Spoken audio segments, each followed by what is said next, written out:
Hello, everyone, and welcome back to Shelf Life. My name is Simran, and this is my podcast, Shelf Life. We talk about books, their philosophies, but most importantly, our personal relationship with the book. And today we have a very special guest with us. It is none other than Sukhaja.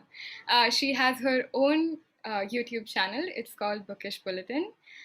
She writes, she reviews books, and she's got an amazing Instagram page that I personally love to admire at length. So I'm really Hi excited. everyone. Yeah, I'm really excited to have you here. And tell us something about you that's probably not in your bio and that a lot of people maybe don't know. Okay, hi Simran. First of all, thanks for having me on your amazing channel. Don't you guys just love the name Shelf Life? Yeah, so what is about me that you guys don't know? Well, I tend to write rap songs in my free time sometimes. So that's another thing I've got going on the side. And yeah, just some quirky things. Yeah, I there's actually sing, a I couple dance, of do those things. Yeah. there's a couple of rap songs on your channel as well, right? I Yeah, there's think one rap song on the channel, just a tiny one. you're single-handedly shutting down all the stereotypes about readers, about us being all nerdy and not having anything else to do in life. Yeah, Thank you. you're combating, you're taking one for the team. So thank you for that. That's a very interesting observation, I think. Yeah, like I don't really like labels and I somehow try to like break from labels, and I really think that translates to certain things that I do on the Instagram page and the channel. Because people have certain perceptions of the way a reader is, like you said. So like to be a little unconventional any That's chance I get. lovely. Yeah, that's really lovely. And I think I'm so excited to get my audience to know you as well. So just tell us about how your journey with reading started. Like, where does it all begin for you? I think it goes way back to middle grade when I used to read a lot of, Mallory Towers books and Famous Fives, and a lot of, then it went on to junior high where I was reading Sweet Valley High and Nancy Drews and a bunch of things. So it was a lot of fun.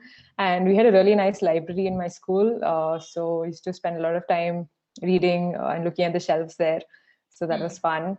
And I think the one major point when I really got hooked on reading was when the Harry Potter books first came out. So Uh-huh. the first Harry Potter book, Philosopher's Stone, that was Hmm. something that my aunt gave to me on my 10th birthday. So the day she gave me the book, I was like, wow, this is amazing. So I read it at a stretch. And I think, funnily, the next day we went out somewhere and I kind of lost the book. I misplaced it. So that was not very good. So then luckily my aunt got me another copy. So that was nice. That's a really But yeah, good it aunt starts right there. there. Yeah. Yeah. I know. I think I started with all these famous fives and secret sevens myself. And what do you think is it's about these books that really get kids hooked onto it? I can't really understand what it is, you know? What is the allure of these books? What do you think? I think there's definitely a sense of escapism. Like I remember reading the Treasure Island books by the author of Famous Five, Enid Blyton.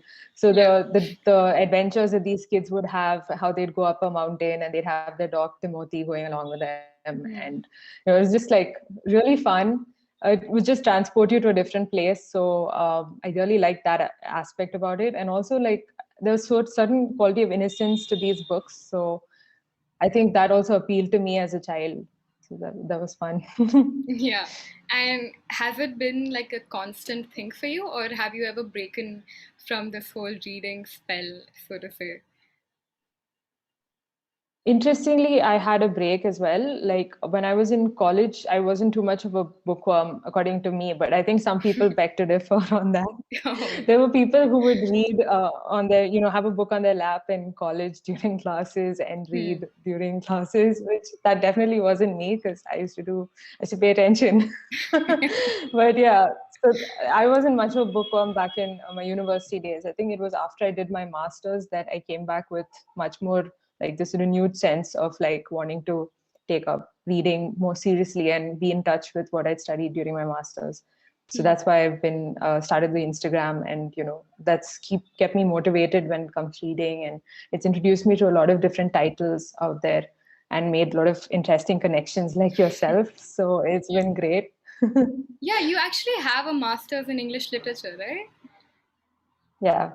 Yeah, how is that, like, on a side note, just how exactly is that? I feel like I've heard so many people say that, when they actually pursue something academically that they previously liked as a hobby or as a sort of an interest, it kind of really shakes things up for them, because examinations, right? Everybody hates them. So how was that for you? Like, what was that experience like for you? Yeah. So when I started out the masters, I didn't know what to expect exactly, because the format of teaching abroad is very different from the way it is here. And I felt like even though I attended a lot of classes where we were discussing books, a lot of independent thinking wasn't really encouraged. We had great Absolutely. teachers who were really like good at stimulating our minds and introducing us to new ideas and having intellectual discussions about different topics. But when it comes to the text, and looking at the text from different perspectives, I think people within the class and within a seminar, they really contribute different perspectives. So it's really important for everyone to give their idea and opinion about a certain text, to have that very enriching discussion about a book.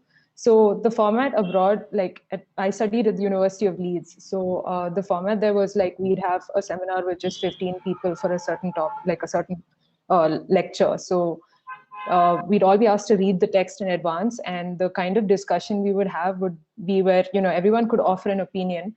So there was this definite pressure that you had to contribute to the class, and we would definitely push ourselves to read and have something valuable to say and contribute, like different perspectives. That's what literature is mostly about, I guess, like in different ways of reading the same text and what the reader Yeah. can bring to the text, stuff like that. Absolutely. Yeah. I think it really it it just brings in this element of empathy in you that probably, I mean, of course it existed beforehand as well, but I think it just sort of uh, really puts a lot of things into perspective. And I love that you said that. And I think, was there any specific book that did that for you, that really made you feel like this is a game changer? This is something that I could do for the rest of my life. Um, could you rephrase the question, like if possible? Okay, so was there any specific book or a specific story that you read that really made you feel like, reading books is something that I can do for the rest of my life, and this is something that I won't grow old or Right. grow over? Yeah. Okay, there's been a lot of books like that, to be honest.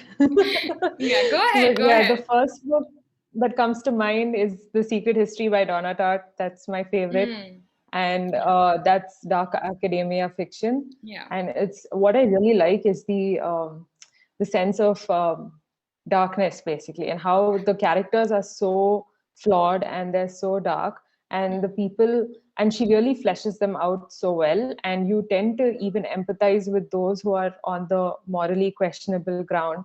Mm. So I don't know if you've read The Secret History, I but there's haven't. so much to discuss. Okay. Yeah, I I've love books heard that I've give you so heard many so much about questions. Donna Tartt, and I'm really, I really want to get on the wagon, but I haven't as of now. Yeah, go ahead. Yeah. So this is a story about five students who are studying the Greek classics and Greek myths, and they tend to get into this sort of method acting kind of scenario where they want to imbibe everything that the text has to offer them. So if they read about a certain ritual that happened in the Greek islands back in the day, they Hmm. want to do that in the present day and experience what that feels Whoa, like. wow. So they try to recreate an orgy, and that goes a little out of hand and it becomes very dark.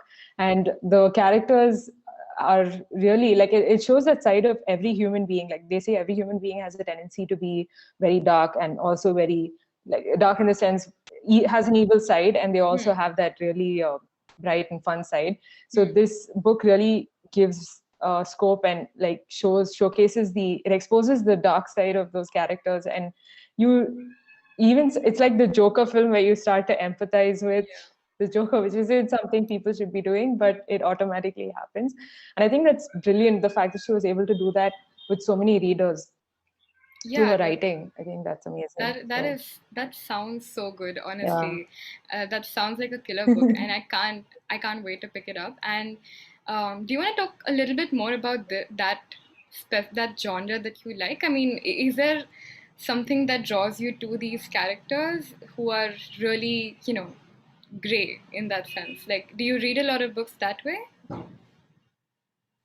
I've been wanting to explore this genre much more, and I think the only other book that I read recently was Ghost Wall by Sarah Moss, which deals with a very similar kind of theme. So this is about a group of students who are studying archaeology in Great Britain, and one day they end up digging. One day they decide to start this experiment where they're trying to recreate the lives of the people back in the Stone Age. So they along with their teachers, they camp outside and they try to live as per the people did back then.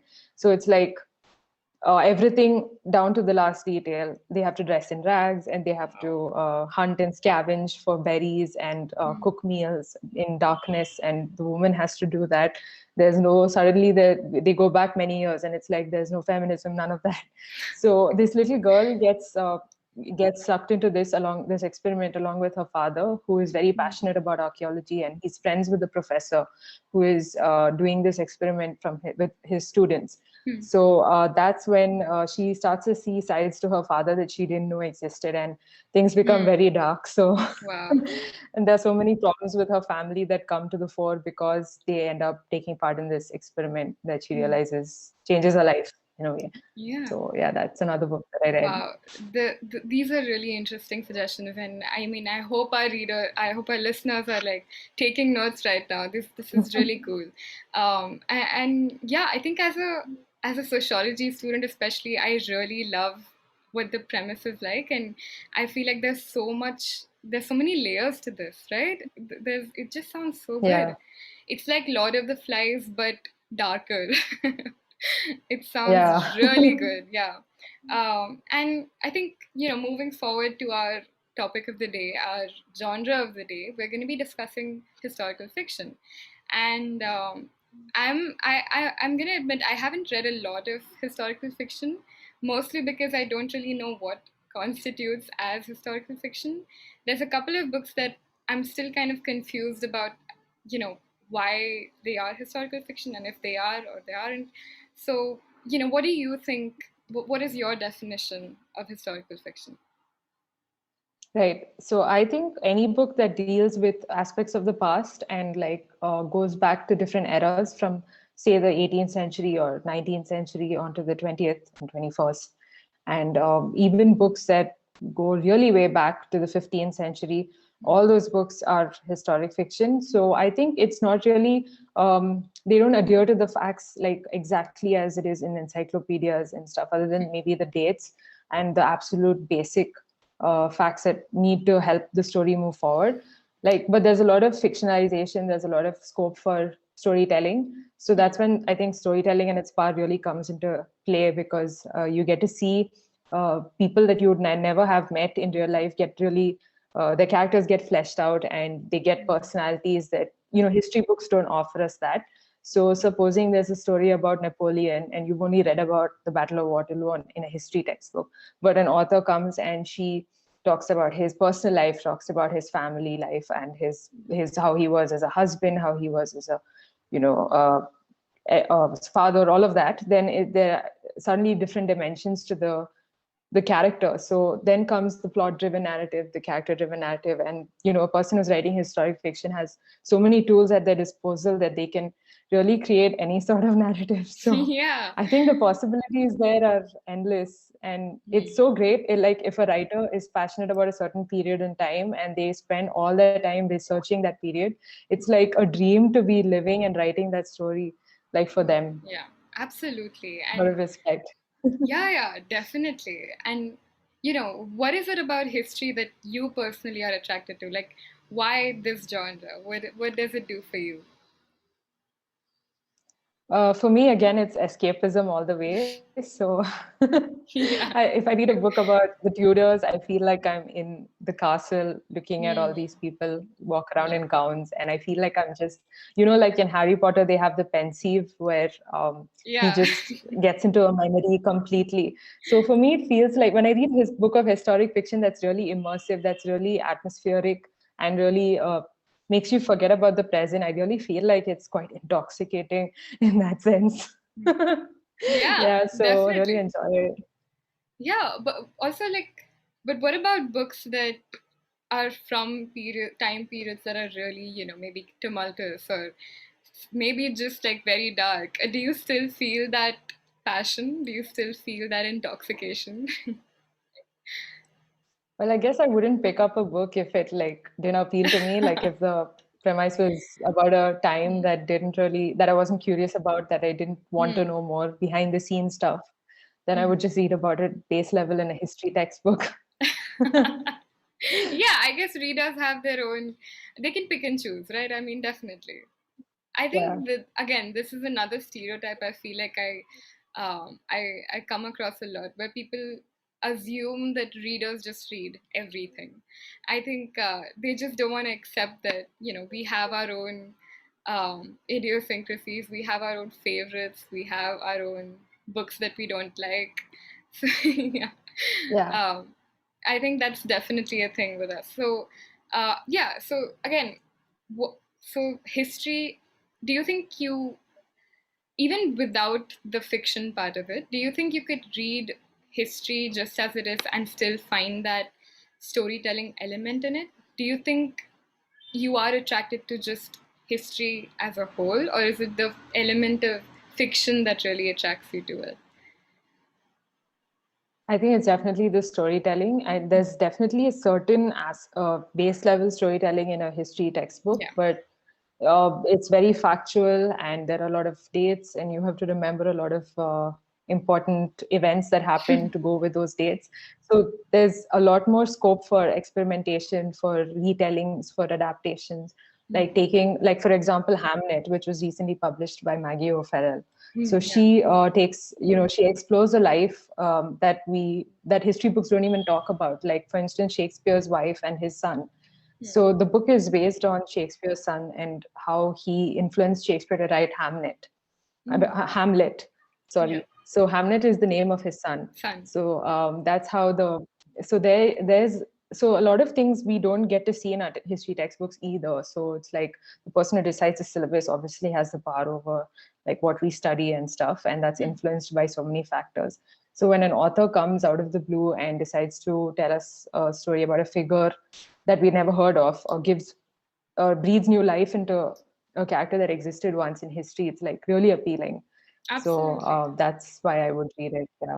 Yeah. I think when we're talking about historic fiction, I don't think Shakespeare gets enough credit because he also started this whole thing. He wrote Richard III, and he got people really into looking at history and the scandals that happened and all of that. So, talking about scandals, I want to ask you, is there any specific era that you like to be transported back to? Is it the royals in Britain, or is it something else? What does it for you?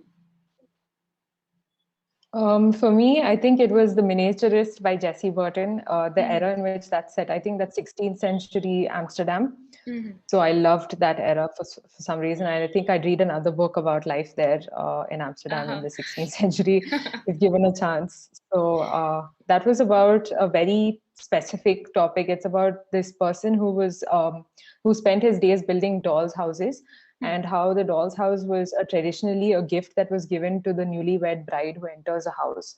So they create a doll's house that's sort of a replica of the actual house where the woman lives.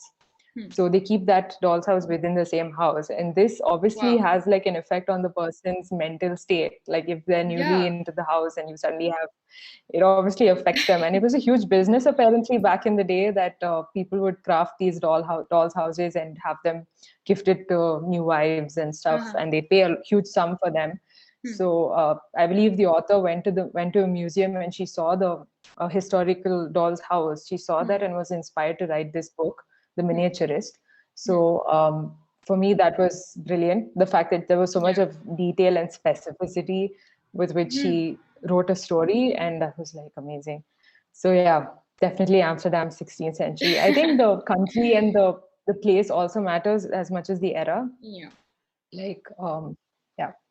Yeah, I think for me, recently that era would be, I was reading Toni Morrison, and I was also side by side reading Fitzgerald, and I read Beautiful and the Damned, and I think just that was my introduction to the jazz age. And when I read it, I was like, wow, this, I have never come across a world as vibrant as this. 1920s New York. It really blew my mind.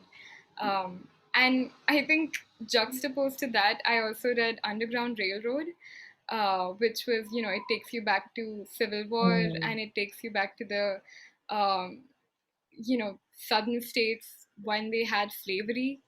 And it's the journey of this one girl who's trying to, cross over to Canada through the Underground Railroad system. And when I was reading that, it just broke me apart, because I was like, yeah, that's not that's not a time period I would want to step in or go anywhere near. So I totally agree that there are certain time periods that you would be more attracted to. And tell me more about how this whole started for you. So when did you start picking up books from this genre specifically? Yeah, before that, I just want to comment on something you said. You said that it takes you back to, and it shows you all these different things that are happening, like the social class, the struggle with racism. Like you see two different sides of the same coin. Like in the 1920s, what was happening when you read two different books set in the same genre but happening to two separate classes. There were like so many different things that started coming into your mind, right? So I think it's very educational as well, like reading historic fiction. Like it really gives you an insight into so many different things that history books, they can't give you an insight in that sense. Yeah, Like it humanizes just history. not possible. Yeah, Definitely. exactly. Yeah, it gives you these living, breathing characters that you can either root for or you can root against, and it gives you like a name and a face for just dates that you read about in your history book. So I definitely Absolutely. agree with that. Yeah. Yeah. So how did it start for you? What is the first historic fiction book that you picked up? I think it was the Wonder by Emma Donoghue, I think. So Okay. this one is set in Ireland, and I mean, this is as soon as I started my channel, this was the first historic fiction that I read, so I can't really think of anything else. So we'll go with that. Yeah, but this is also a really fantastic book and really worth reading. This is about a girl who's born to a Catholic family, and she decides to undertake a fast. And this fast is like a never-ending fast. It goes on for days, and people in the village are curious. And it's set during the Irish potato famine. So when that was happening, she decides to fast for no reason in particular, and becomes this sort of like talk of the town, because why would she do this? And then this nun is called and brought into the picture, and she's expected to sort of treat her, and she tries her best to do that. But to connect with the girl is quite challenging. But eventually she ends up, I think, developing motherly instincts and starts to feel very protective of the girl. And it's interesting to see how their relationship like fleshes out. Like that book really like hooked me on it into historic fiction. Yeah, I mean that again, that sounds really cool. And did you know anything about that time period before you read that book, or was it like a completely new thing for you? It was definitely a completely new thing. So I did a lot of research after reading because I was just curious. So I went and Googled the Wikipedia page for potato famine, and I wanted more context, like because I already had a lot of images going on in my mind, and I wanted more to substantiate that. The book is quite short, actually, so maybe wish she'd written a longer one. Yeah, I know. Yeah, I think what you said about context is really important here. I feel like a lot of, I think, readers who are just beginning to read. I think when they think of historic fiction and when they want to read something of that sort, the one challenge that they usually have is that they don't know how to contextualize a lot of things. So if you've never read about the potato famine, like you said, you wouldn't know how to place things around, right? So what do you think about that? Like, was it a tough journey for you to, be introduced to these different time periods, these different worlds, and not have proper context for it, or did you just sort of maneuver through it quite easily? I think that's where the book's premise comes into question and comes into play. It's like if the premise is really interesting, it doesn't really matter if you don't know the context or the historical backdrop. The fact that there was a starving girl who willingly wanted to like fast, and like that just like was something I'd never heard of. So I think the potato famine came after that, and like it came along with that premise. So it didn't matter that I didn't know much about it. And I think it applies to a lot of books like this kind of thing. The premise, if it's really interesting, then you don't really mind not knowing about the other things that come with it.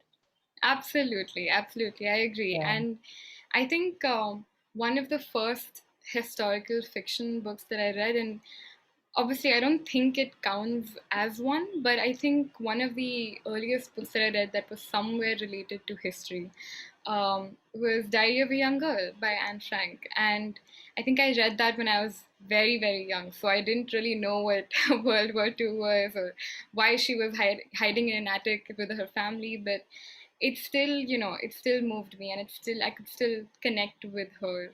And I think I agree that it is on the writer's head to try to contextualize things properly. So have you ever come across a book that probably didn't do that, that well on in that yardstick? Like, was there a book that kind of fell short for you? Yeah, there was the this book called The Watchmaker of Filigree Street by I'm not sure who the author is, but you can Google that. It's all right. I'll So mention it. Yeah.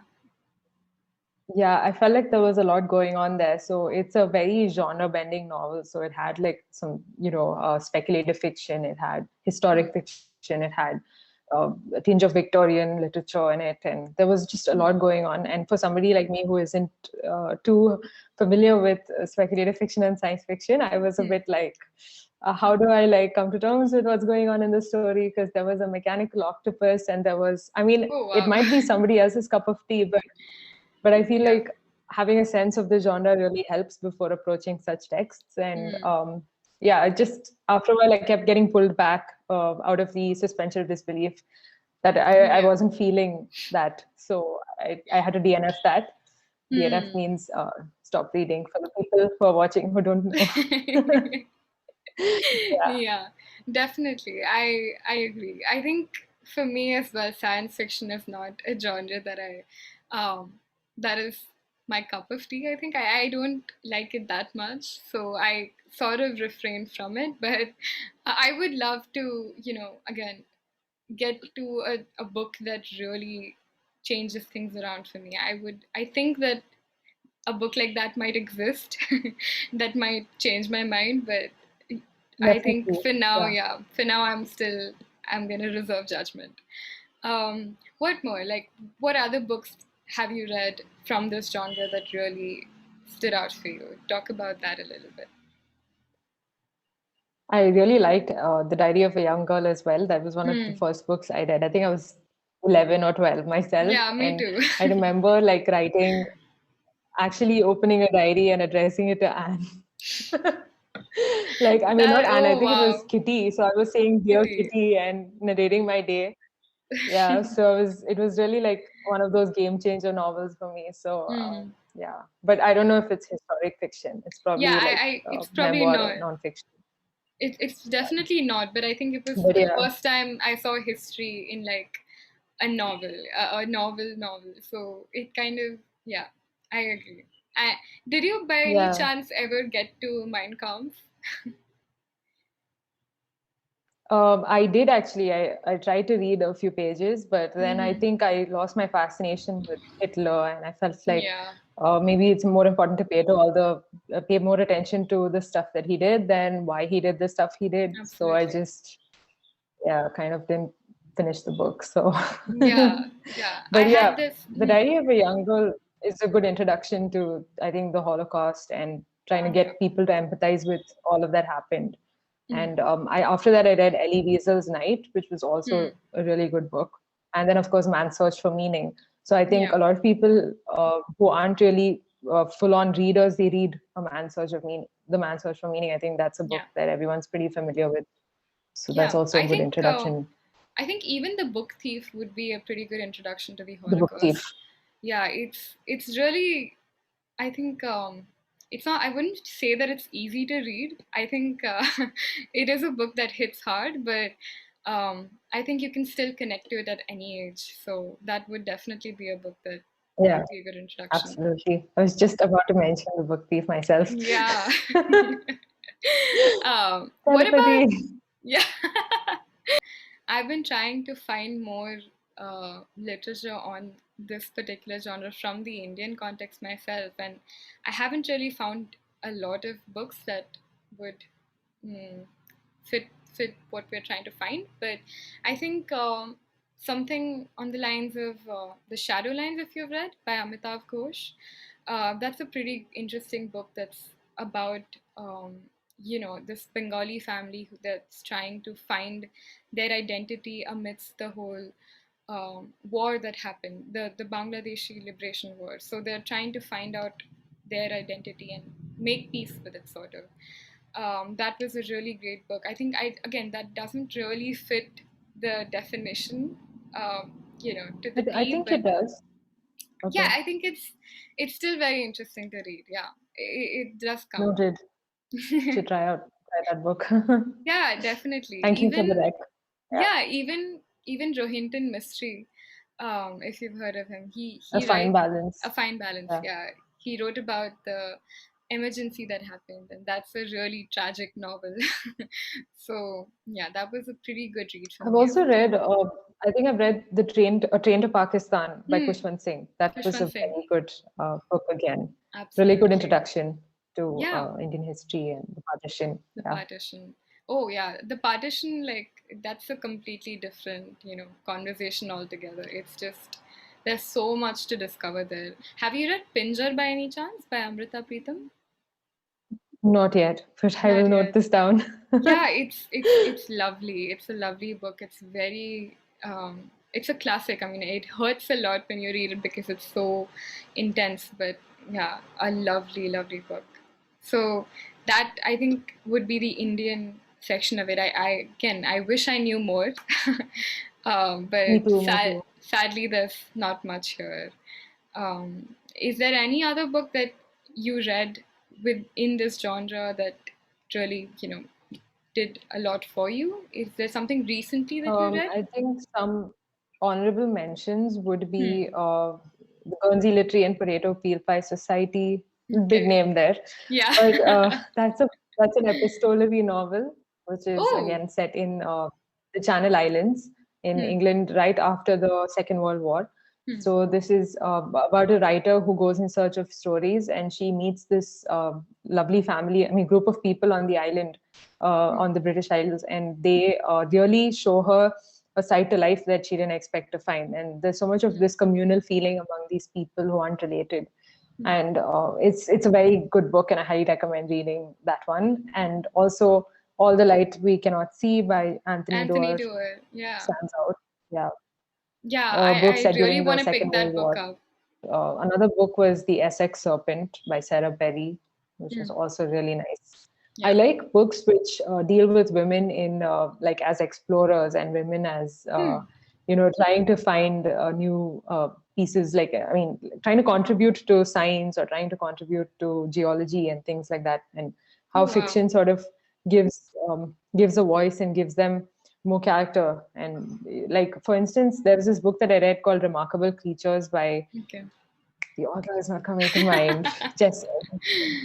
Yeah, Remarkable Creatures. So this is about like women looking for like fossils.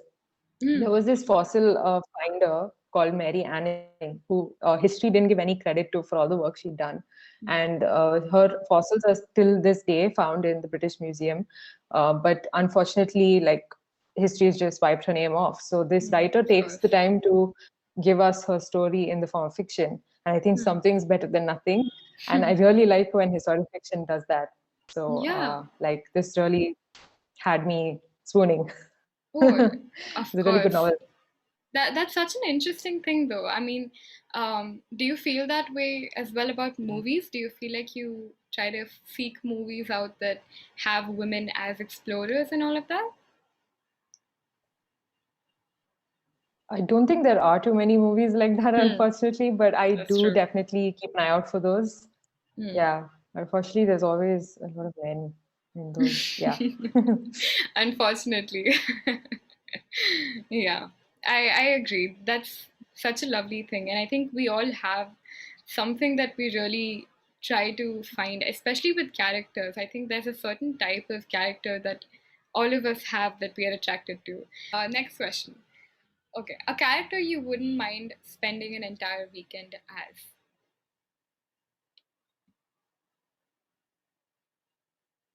Oh my God, this is tough. Oh, I think I should say right now, top of the mind, Miss Benson's Beetle. I mean, Miss Yeah. Benson, because that's the book I recently read, and she goes on a lot of adventures. So maybe that'll be fun. Yeah, adventures. Right now, adventures would be a good idea. Yeah. Okay. The next one. If you could be transported to any other era, what would it be? I think it would be the 19th century Victorian England. Even though I said Oh, Amsterdam earlier and I said the 16th century, I think Victorian England is just more enticing because, oh, definitely. it's just more fun to explore. Yeah, definitely. What a crazy time that was.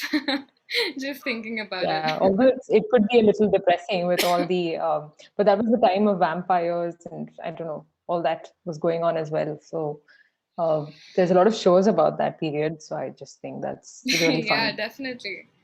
Oh, also, are you by any chance a fan of The Crown? Have you ever seen it? The show? I'm a Oh huge fan of The yeah, Crown, me huge fan of Downton too. Abbey. Oh, definitely. I love The Crown to death. It just I think that takes historical fiction to like another level, I swear. That is so cool. Absolutely. Yeah. Yeah, okay. And the last question We will of gush over this offline. yeah, oh Let's do definitely. that. Definitely. This conversation is getting transported to another site. The last question for the day. One thing you would like to say to someone who's never read before. Okay, I think that it's important to just not think too much when it comes to picking the first book.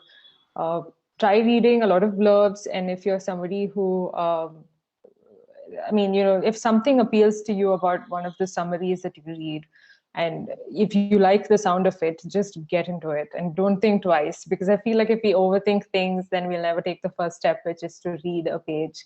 And like if the summary isn't enough, read the first page. That's a great start too. I think most people just have starting problems when it comes to reading. So like just getting into it by reading the blurb. And if you find a book that really interests you, read the first page, and then you'll find yourself reading the next, and so on. I think I like when an author introduces something different every once in a while, like characters like this who really stand out from a book, and you don't forget them for a really long time afterward. And they have so Yeah. many quirks that you initially you're like a little uncomfortable. You're like, why are they like this? But then as the book goes on, you feel like, I actually like this character now. I would really like to meet her in real life, and you have this newfound respect for people. So it's nice. So I Yeah. think I gravitate to those kinds of tropes and characters. Yeah. Yeah, I have a feeling that, this might be sort of an extension of your having read, and Nancy Drew, and you read Sweet Valley High as well, right? I think it might be a sort of an extension um, of that childhood reading. It could be that, because it's such I feel like a, we're yeah. psychoanalyzing. Yeah, we're getting into this whole zone now. Yeah, because it's a huge part of my channel as well that we sort of look at how books connect to your personal life and how they shape you as a human and shape your perspective on things. So I feel like it might be a thing. You can think about this later. uh, Perhaps. yeah, yeah. That's you know. I think this is a lovely sort of um, conclusion to our topic today. I think we've sort of touched a lot of books, and I think if there's any more that you want to talk about, we can definitely do that. But I think from my side, this would probably be. Um, I learned a lot today, so this would be a I good learned a time lot to too. yeah, a good time to wrap up. Yeah. And there's so many other books, I mean, that we could talk about, of course, but this should suffice for this video. Yeah, Yeah. and This I would think just before we wrap up, I think we should do like a quick rapid fire thingy, just so we can get all the viewers to stay tuned till the end. So yeah, I'm just gonna ask you a couple of questions and answer them as fast as you can. All right? Okay. Number one, books or movies? books. Okay. Indian or foreign? I think foreign, It's allowed. to be absolutely honest. Yeah, it's totally fine. A book you can reread for the rest of your life. The Secret History. Okay. A book that, if there were no other books left, a book that you could carry to an island to read for the rest of your life. The Guernsey Literary and Pareto Peel Pie Society. I think just explaining that because this it's is a about book that islands. you're taking to anybody else would be a huge task because it's just so long. Yeah. I think, books are just, it's such a crazy world, and books just offer you this chance to get away from it and, get to another era, get to another time zone, get to another universe. Oh my God. Speaking of other eras, I feel like I've forgotten to mention one of the most amazing books I read recently, which is A Uh-huh. Gentleman in Moscow by our Oh, Motors. Like, okay. this was a fantastic book, and it's perfect for the quarantine time. It's also a historic fiction. It's Hmm. set in Russia, in the center of Moscow, and it's Hmm. about this man who is forced to go on an exile within his own city. Even Hmm. though he's a patriot and loves his country and everything, he's forced to sit in an attic room upstairs in this hotel, Hmm. posh hotel in the center of Russia. So he Hmm. has to spend the rest of his days confined to a room, confined to the hotel, Hmm. so not stepping out but seeing everything from a window. So I Oh, think wow. this is a great book and everyone Yeah, should read it. It's a feel good novel. Yeah, really, it's a feel-good novel. I don't know. It doesn't sound it like is that. because yeah, this man, he has a very positive perspective on everything, and Oh. his optimism is just relentless, and he meets a bunch of quirky characters and forms wonderful friendships that help him sail through his days, and I Hmm. think it's beautiful. So people have to Wow. read this book. Optimism, yeah, optimism in Russia. That should be fun to read about. Yeah, I love that. I think if you have any more suggestions, actually, we could just sort of mention it in the comments or in the description as well. I would love to let others know about all the other books that we have read as well. I feel like whenever you're put on the spot, you kind of can't think enough. So, yeah, it definitely we can mention it later on as well. So yeah, this that would be it for this episode. Any concluding remarks, Sukhaja? Anything you want to say to our listeners? I had the best time. It was so much fun. Like there was no preparation for this video, but I feel like I was so like able to answer all your questions in the most natural way. And I'm like Hmm. really grateful for this chance to come on air and talk to you about all of this stuff. And it feels like two bookworms just like gushing over a bunch of things that they have in common. It was a lot of Yeah. fun, and I hope like a lot of people have takeaways from this. Like Definitely. I had a lot of fun as well. I love talking to fellow bookworms. And yeah, I hope that people start reading or get into all of these books that we've mentioned. I think that it'll be really fun to discuss it more. So yeah, thank you so much for coming here and for talking to our Thank you so much, listeners. Simran, for having me. Yeah. Yeah, thank you. All right And then. yeah, that would be it. And I will see you guys next week. Thank you so much for tuning in.